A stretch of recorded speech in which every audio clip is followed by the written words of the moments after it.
Good evening from the historic Rose Bowl. We are on the road with the Wolverines, presented by Danny's Cafe in Rossford. The game against Alabama still 4 days out, but today's highlights feature a five-star meal, which we'll get to in just a second, and an offense that now appears to be running on all six cylinders. In every conceivable way, Michigan is saving the best for last, and that includes the offense they are now tasked with defending. I think when you combine their offensive line, their quarterback's ability to make plays, the speed they have at receiver, their ability to run the ball, the extra time to prepare, I think when you take in all that, and they're in the Final Four for a reason. So it's a great challenge, one that we really respect. History is on the Tide side. They've won their last 6 semifinals by 11 points or more. But what stands out for this year's squad goes beyond the stat sheet for a top 20 scoring offense. It's all about speed. It's a really explosive offense, but they've also been really balanced, which I think has made them play winning football this year. They play very complementary football, I think similar to our own team. Powerful, physical offensive line that they can lean on. 3 different backs that all do different things.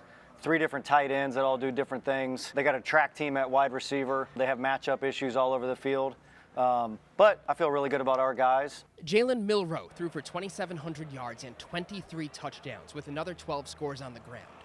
One guy the Wolverines feel good about to prepare for him has touched the ball just 11 times all season. Sophomore Alex Orji.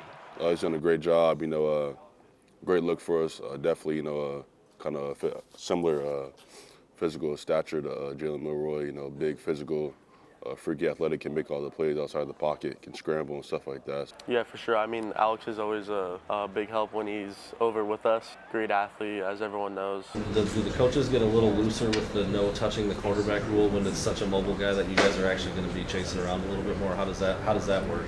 Yeah, we kind of just try to just stay on him more, maybe tap off or maybe even thud a little bit. So just kind of just whatever we can to help best prepare us.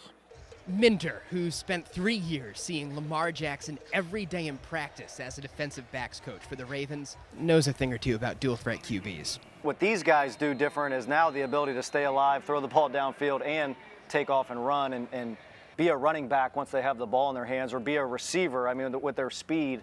There's certainly things that we always tried in practice or maybe watched other teams try to defend Lamar. So there's certainly, a little bit of experience in that and studying film and talking to different people.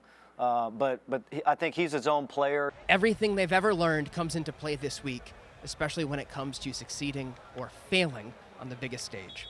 The experience of that really dictated our entire philosophy going into this year, with the emphasis on certain things for us.